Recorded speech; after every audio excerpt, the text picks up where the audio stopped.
Welcome to another Carolyn Glick show. A lot of things to break down for you this week. I decided we're trying different things with this show to try to see what works. So this week I'm going to just break down several issues that I think are really important to go through. The most important thing for us at the Carolyn Glick show, and I dare say for you as our viewers and listeners, is that a friend of the show, Ahmad Obali, who was my guest here on the show that came out October 3rd, was viciously attacked, he and his son Denise, in a hotel room in California last week. If you recall, Ahmad Obali is the director of Gunaz Television. It's an Azerbaijani language television station, satellite station that broadcasts throughout Europe and into Asia and the Middle East and directly into Iran. It provides Azerbaijani language programming for Iranians of Azerbaijani ethnicity in southern Iran largely. He was an outspoken critic of the Iranian regime. When Ahmed was on this show, we were talking about the anti-regime protests following the regime's execution of Mahsa Amini for not wearing her hijab properly in September of last year. And he was on in October, 3 weeks into the protests. And we talked about prospects for regime change and for freedom to the people of Iran and the future, what it could hold for a multi-ethnic Iran. So Ahmad I think he was going to his son's college graduation, and he had just been visiting in Azerbaijan. He's also an outspoken critic of Armenia and what he considers its illegal occupation of the Karabakh. So the major suspects in the attack are either Iranian regime agents or Armenian lobbyists or whatever in the United States that both opposed his politics, opposed his quest for freedom and for civil rights for the Azerbaijanis in Iran. So we wished him and his son, Denise, a full recovery, a speedy recovery, and we'd love to see him back in shape and on the air and Gunaz Television. And of course, you're always welcome on this show, Ahmad, and we're pulling for you, and you should have a refuah shlema. So that's the first thing. And in relation to Azerbaijan, we should say that Israel's relations with that Iranian neighbor country are continuing to warm very quickly. President Isaac Herzog and his wife are visiting in Azerbaijan this week for a first official visit by an Israeli president in that Muslim-majority country that's become extremely important. Israel not only gets a third of our oil from Azerbaijan, but they're becoming a strategic ally also against Iran. And in relation to Iran, just a couple of updates.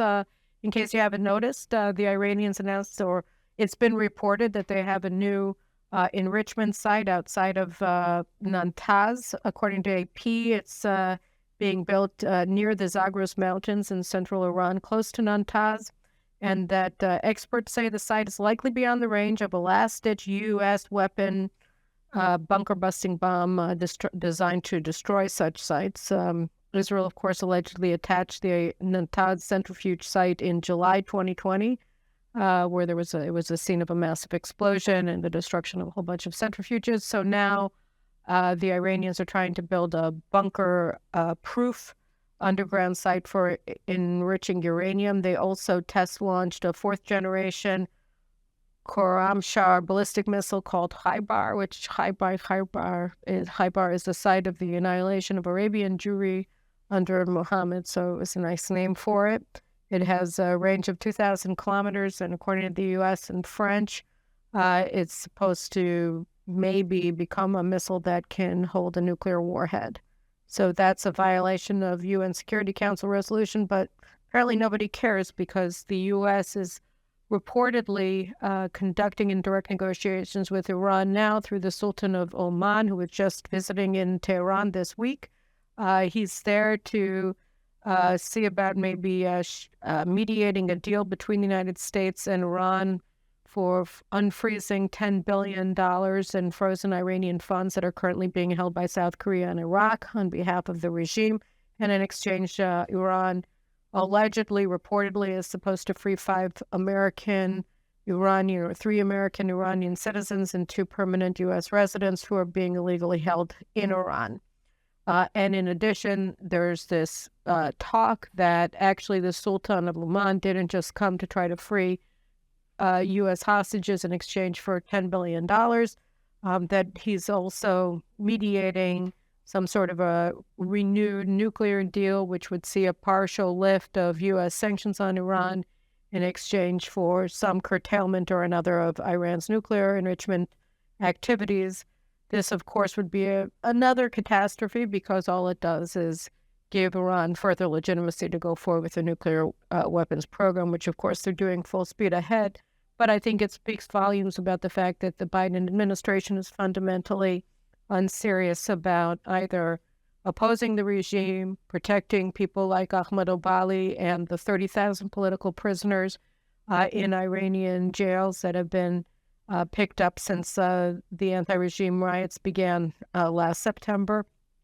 And the regime has already, the number of people that have been murdered by this regime since September has recently jumped from 500 estimated to 750, which makes sense because they keep killing prisoners.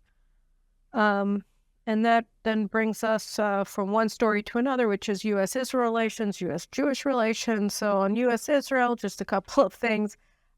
First Lady Jill Biden is coming to the Middle East. She's going to visit Jordan. She's going to visit Egypt. Where is she not coming to? You guessed it, Jerusalem. So why? Oh, it's just long plan, no plans. They don't know this, that, so whatever. Who cares? She's not coming. That's fine. There's some talk of maybe Herzog being invited to the White House in August, but no noise about Netanyahu being invited. And there was a report in the Israeli media this past week that the government shelved its plans to legislate a law that would tax foreign governmental contribution to Israeli political nonprofits to try to dampen the enthusiasm of the Europeans, the Americans, and God only knows who else who are funding these very anti-Israel organizations and conduct lawfare and political warfare against Israel, both inside of Israel and abroad. And the proposed legislation would have taxed those contributions at 65% rate, and the Europeans, how surprising, opposed it, and the Americans, how surprising, opposed it. And according to the report in the Israeli media, the Biden administration gave an ultimatum to Netanyahu and said that there'll be no meeting with Biden, there'll be no normalization with Saudi Arabia if you don't shelve this bill. So direct intervention in the legislative process in Israel by foreign governments, allegedly led by the Biden administration. I've heard some criticism of the bill. Some people said, well, it's not so terrible that it was shelved because it wasn't well written. It wasn't written properly. It wasn't directed at the right thing. Maybe, but I mean, as to normalization with Saudi Arabia, there was also a report this week, which I think sounds very credible, which also resonates with a lot of the stuff that I've been reading and things that I've heard from Saudis and people who are in direct connection with the Saudis. Just that the Saudis said, look, Israel, we have great relations. We have fine relations. We have, as I wrote in my column last week in JNS, you can look at it. It's on our website, that Saudi Arabia and Israel have close, active military relations, defense relations, strategic relations with everything related to Sunni jihadists and the Muslim Brotherhood ilk and Iran. So the Saudis are saying, look, we want to wait to see if in November 2024 the American people elect a Republican government. And if the next administration is Republican, then they'll probably want to give us the things that we need, which are security guarantees, upgraded weapons sales, and some civilian nuclear cooperation with the Saudis. Whether Israel wants all of this or not from Saudi Arabia is a different question, but those are the conditions that the Saudis place before the United States for normalizing formally their relations with Israel. And in the meantime, let's just carry on as things go. And I think that actually makes a lot of sense under the circumstances. So I don't know what's going to happen with normalization. And frankly, I don't think it really matters. Our relations with the Saudis are fantastic, and I don't think that we need any signing ceremonies at the White House in order to prove it. I think everybody knows it, and that's all that we really have to worry about. One thing that happened on Erev Shavuot, when Israelis, including myself, were offline or going offline for 2 days for Shavuot, which was followed up by Shabbat, the White House rolled out a strategy for fighting anti-Semitism. And, there's a lot of brouhaha, and a lot of liberal American Jews were all congratulating the administration and Second Gentleman Doug Emhoff for their seriousness of purpose and for this great thing that they've put out. And, I read the strategy, and I read a lot of commentary both on behalf of and opposing this strategy. And I think a couple of things stand out. First of all, I think it's pretty amazing that they rolled it out when the largest concentration of Jews, the largest Jewish community in the world, that is the state of Israel, was offline, so that nobody could respond when we were celebrating Shavuot.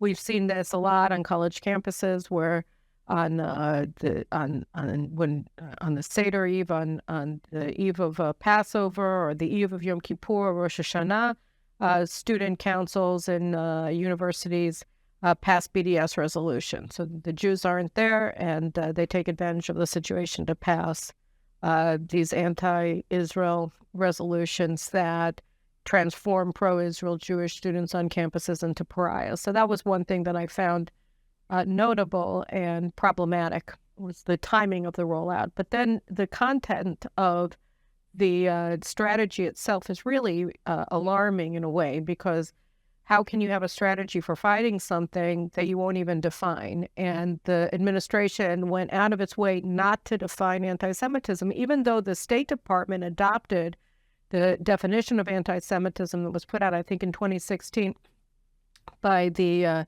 International Holocaust Studies Association, IRA. I think that's what it's called, the IHRA definition that's been adopted as the definition of anti-Semitism by dozens of governments all over the world, including by the U.S. State Department under the Obama administration. And yet they walked away from the IRA thing. They said it's really important, but then they also accepted this nexus definition of anti-Semitism, which said a couple of things that are really, really important. One is that the BDS campaign against Israel, that isn't specifically against Israel, although it is a form of political warfare against Israel and a form of economic warfare against Israel, it's also, and I think primarily in places like the United States, it's a form of political and social warfare against Jews who support Israel. And so BDS resolutions in campuses like New York University, Columbia, Berkeley, Chicago, wherever, what they do is they transform pro-Israel Jews on campus into social pariahs, because if everybody has agreed that they don't want to have anything to do with Israel, and you have Jewish students who support Israel, then that automatically demonizes them. And Jews have been subjected to rampant hostility and harassment on college campuses if they dare come out as pro-Israel. So it's obviously an instrument for advancing Jew hatred on campuses and in wider society in the United States. And so the nexus definition doesn't see it that way, doesn't see anti-Zionism as a form of anti-Semitism, although it's very clear that, again, today anti-Zionism is the most powerful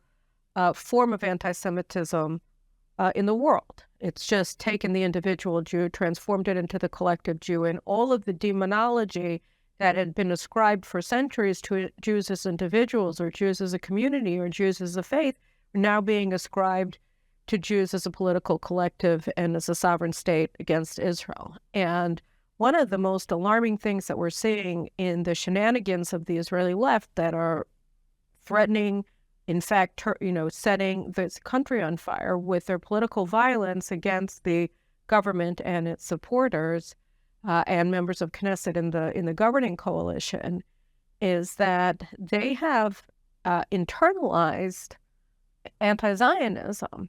And here, we've seen a couple of very blatant examples of that in over the past week and in recent times. So, obviously we're seeing in the leftist anti-government demonstrations in Tel Aviv increased use of PLO flags to symbolize their opposition. So they're waving PLO flags at their anti-government protests. Meretz, the post-Zionist party, didn't get elected to the Knesset, but they certainly control the streets of Tel Aviv.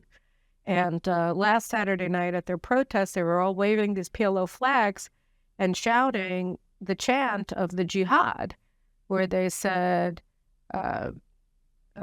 from the river to the sea, Palestine will be free. You're not allowed to say that in Germany, but they were saying it in Tel Aviv.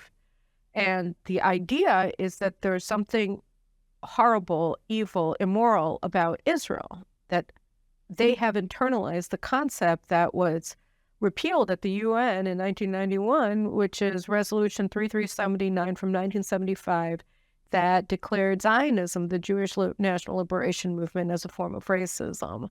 And so we thought that died, but what actually happened was that in recent years, the Israeli left has embraced this and internalized this. So we saw that on Saturday night in Tel Aviv, and then we saw it this week with opposition leader Yair Lapid. And here I'm just going to give you a setup. So one of the ministers in the government, I think it was Yitzhak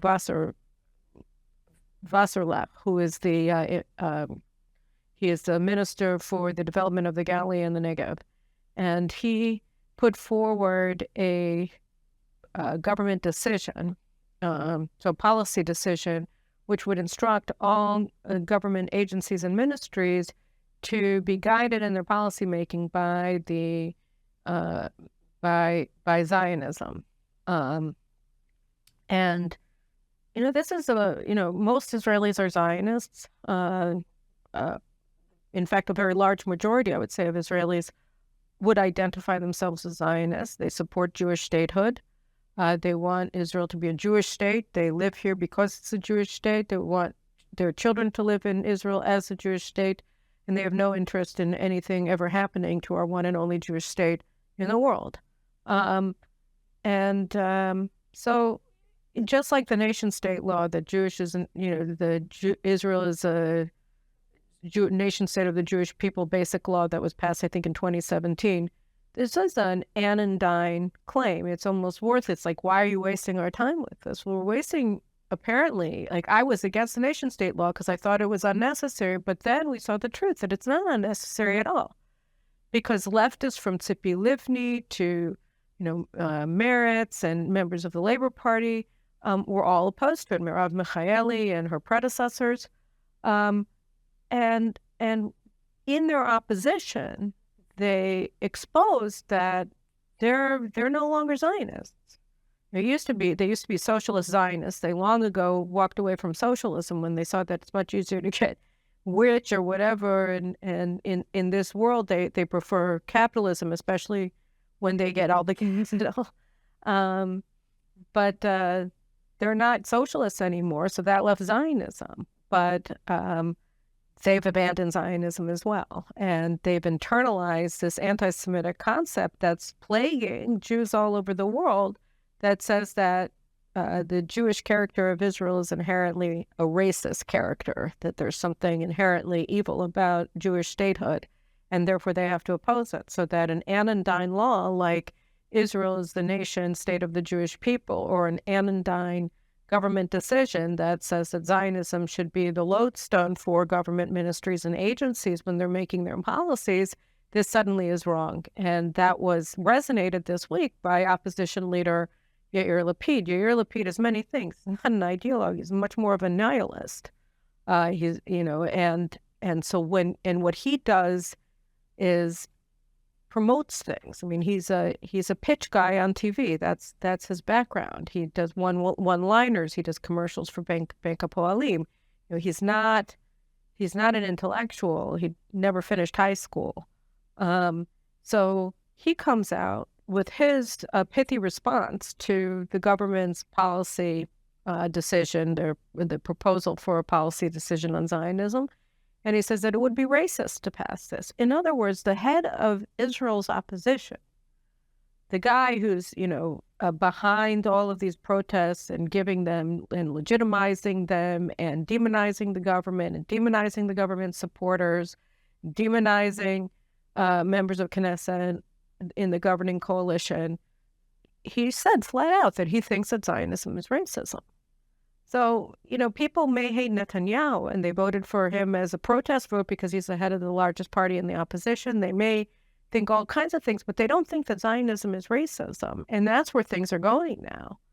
And then that brings us to, the latest antics of the left. So yesterday in the government, it was at the Likud, members of Knesset met in their weekly conclave with the prime minister and leaked to one of the political activist posing as a journalist on our Channel 12, Daphne Liel.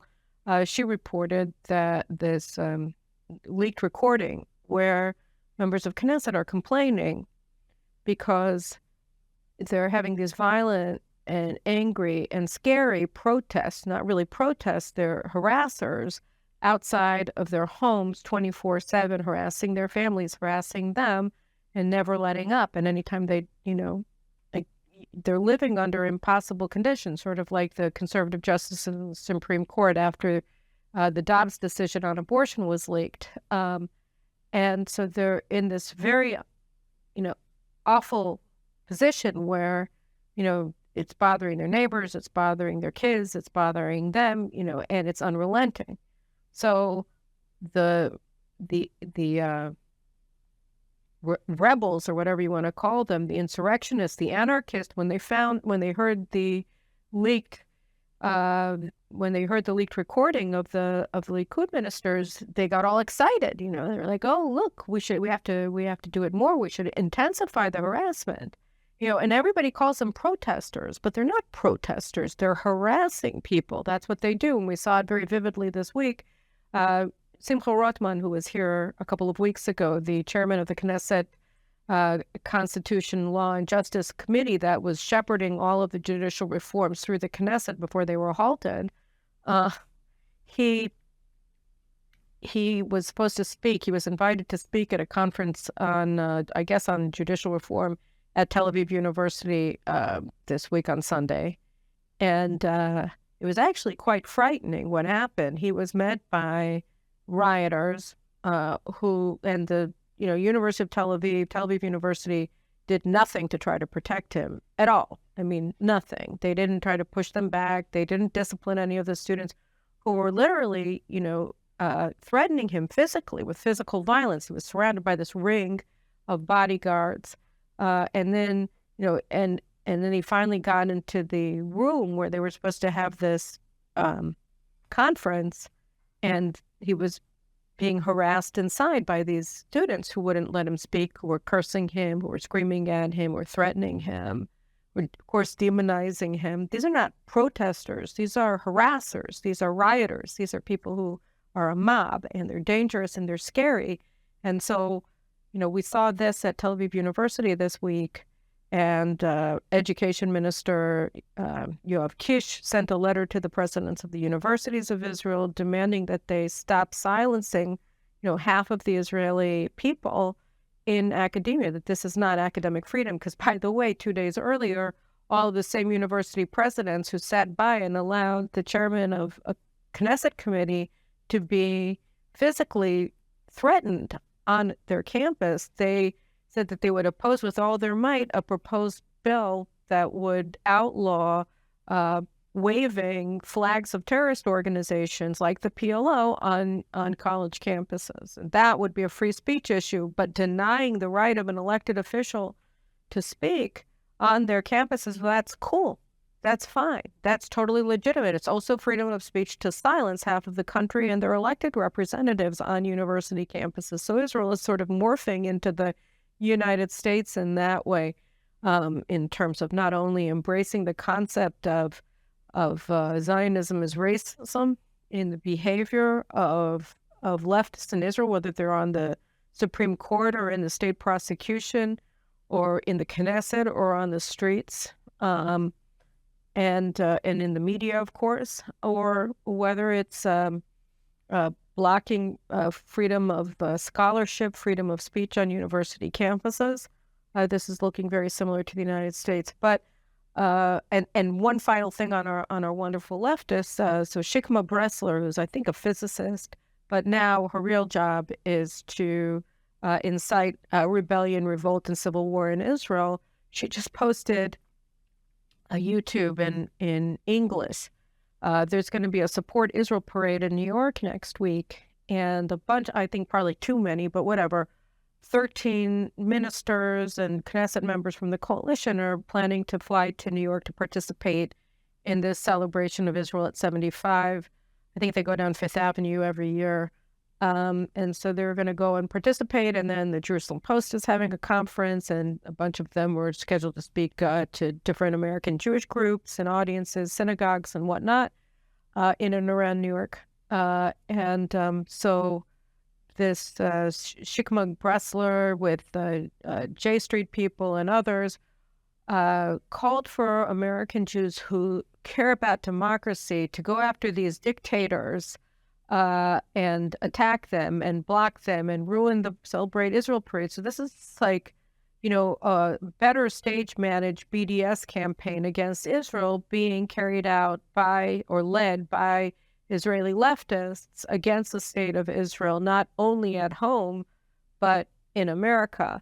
And so they're trying to ruin relations between the government and American Jews, ruin Israel's reputation in New York City by attacking the government as a dictatorship. And I'm watching Shikma Bressler, who's supposed to be, whatever, the appassionara of the left's revolt.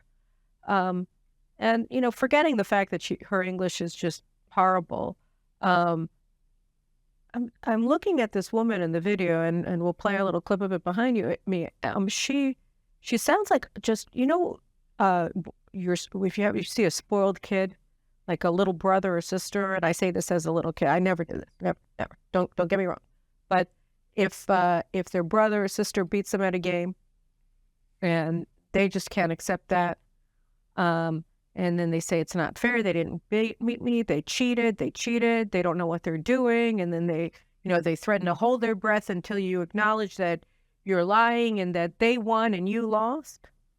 So she and all of these people who are on the streets that have been riled up by her and by her very well paid, very well directed by Israel's top PR executives, who are directing this entire thing. She just looked like, a spoiled, rotten brat who was, holding her breath and putting her hands on her ears and insisting that she won and thumping her feet on the floor and saying, "I'm not going to stop until you accept that I won." And that's basically what we have here. That's what we're dealing with here. We're dealing with spoiled children. They're not socialists. They're not Zionists. They take their cues from the international left abroad, whether it's for how to conduct themselves in universities, how to conduct themselves in the Knesset, how to conduct their lawfare against their country. And as a result, they also take the ideology of the international left, which is the anti-Semitic concept that anti-Zionism is moral because Jewish statehood is evil, because Zionism is racism. So, that's what we're dealing with. And now I'm just going to leave you with a good news thing, with a reason for hope that things might not stay this way. And it comes from abroad, and it's weird. So just follow me for a second. I think on Sunday, Robert F. Kennedy Jr., who is Robert F. Kennedy's son. Robert F. Kennedy was murdered by Sirhan Sirhan in 1968 while he was running for president for the Democratic nomination for president. Robert F. Kennedy Sr. was a outspoken Zionist. I think he visited Israel in 1946 before the establishment of the state, and he wrote a letter that was extremely powerful statement of support for Jewish statehood, for Zionism.